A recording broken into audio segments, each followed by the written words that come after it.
नमस्कार, आप देख रहे हैं बेधड़क बात। मैं हूं आपके साथ वसीम।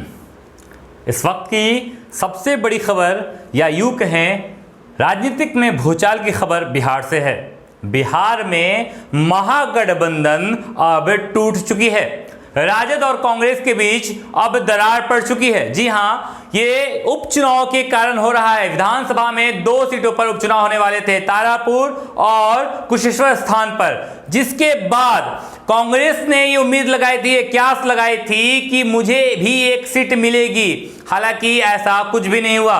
राजद अपने दोनों जगहों पर उम्मीदवार खड़े करेंगे, यानी तारापुर पर भी और कुशेश्वर स्थान पर भी चुनाव लड़ने की तैयारी राजद की ओर से हो रही है। यानी कांग्रेस के खेमे में एक भी सीट प्राप्त नहीं हुई है। हालांकि इससे कांग्रेस नाराज चल रहे थे और उनका मानना था कि कुशेश्वर स्थान से कम उन्हें एक सीट मिलनी चाहिए। लेकिन अब कांग्रेस बढ़ चढ़कर हिस्सा लेंगे इस उपचुनाव में, और कांग्रेस ने ये अनुमान जताया है, ये बताया है कि अब वो तारापुर से भी अपने उम्मीदवार खड़े करेंगे। यानी यह साफ तौर पर सामने नजर आ रही है कि कांग्रेस और राजद के बीच बड़ी दीवार खड़ी हो चुकी है। यह दीवार कब तक रहेगी, या ये दीवार कमजोर है या टूट दीवार बनी हुई होगी, इसका भी अभी कोई उम्मीद नहीं लगाया जा सकता है। हालांकि आपको एक बात बता दें, जिस प्रकार महागठबंधन के खेमे से लगातार ये क्यास लगाया जा रहा था जब से विधानसभा चुनाव का परिणाम आया है, तब से, कि नीतीश कुमार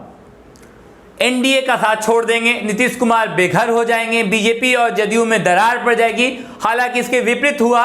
जो आरोप लगा रहे थे, जिन्हें शक था, जो क्यास लगा रहे थे, उन्हीं पर ही एक गठरी भारी पड़ा। यानी अब महागठबंधन में टूट हो चुकी है। आपको बता दें, पहले तो महागठबंधन गठबंधन के नाम से हो चुकी थी, यानी वीआईपी और हम निकल चुके थे।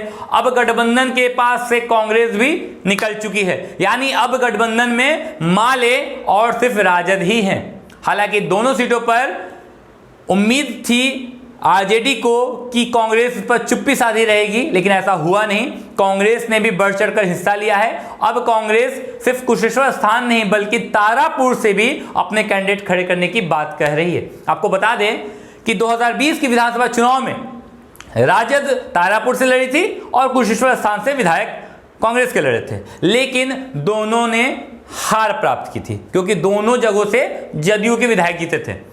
दोनों जदयू के विधायक का निधन हो चुका है, जिसके फलस्वरूप 2020 के विधानसभा को उपरांत 2025 तक ले जाने के लिए 2 सीटों पर उपचुनाव होने वाले हैं, जिसके बाद ये सारी ख्वाहिशें कांग्रेस की उभर कर आई कि भाई मुझे एक सीट दे दिया जाए और आरजेडी एक सीट पर लड़ेगी। लेकिन ऐसा आरजेडी ने मानने से इनकार कर दिया। जैसे ही तेजस्वी यादव दिल्ली से पटना रवाना हुए, एयरपोर्ट पर ही उन्होंने बता दिया था कि भाई तारापुर से राजू लड़ने वाले हैं, लेकिन कुशेश्वर स्थान से चुप्पी साधे हुए थे। हालांकि जैसे ही एक दिन बीता, आरजेडी खेमे से यह बात साफ हो गई कि तारापुर से भी आरजेडी के उम्मीदवार होंगे और कुशेश्वर स्थान से भी आरजेडी के उम्मीदवार होंगे। जबकि वहीं दूसरी तरफ दोनों जगहों से एनडीए के खेमे में अगर बात किया जाए तो एनडीए के खेमे से जदयू प्रत्याशी होंगे, और अब आरजेडी जदयू के विपरीत दोनों अपने प्रत्याशी खड़े कर रहे हैं। राजद के उम्मीदवारों के ऐलान के बाद कांग्रेस के वरीय नेता अशोक राम ने कहा कि उपचुनाव में राजद ने गठबंधन धर्म नहीं निभाया। कुशेश्वर स्थान पर उन्हें छोड़ देना चाहिए था यह सीट, क्योंकि वो कांग्रेस की परंपरागत सीट रही है, लेकिन राजद ने गठबंधन का धर्म नहीं निभाया। आपको बता दें, अशोक राम 3 बार से विधायक रह चुके थे। हालांकि पिछली बार कुशेश्वर स्थान से कांग्रेस हार चुकी थी। हालांकि कुशेश्वर स्थान से अशोक राम अपने बेटे को चुनाव लड़ाना चाहते हैं। अशोक राम कई दफा वहां से विधायक रह चुके हैं। ऐसे में राजद द्वारा उम्मीदवार घोषित कर दिए जाने के बाद उनका बौखलाना तो स्वाभाविक लग रहा है, क्योंकि भाई अशोक राम अपने बेटे के लिए फील्ड तैयार कर रहे थे और वहां से आरजेडी ने अपना उम्मीदवार घोषित कर दिया है। तो जाहिर सी बात है, अशोक राम तो बौखलाएंगे ही।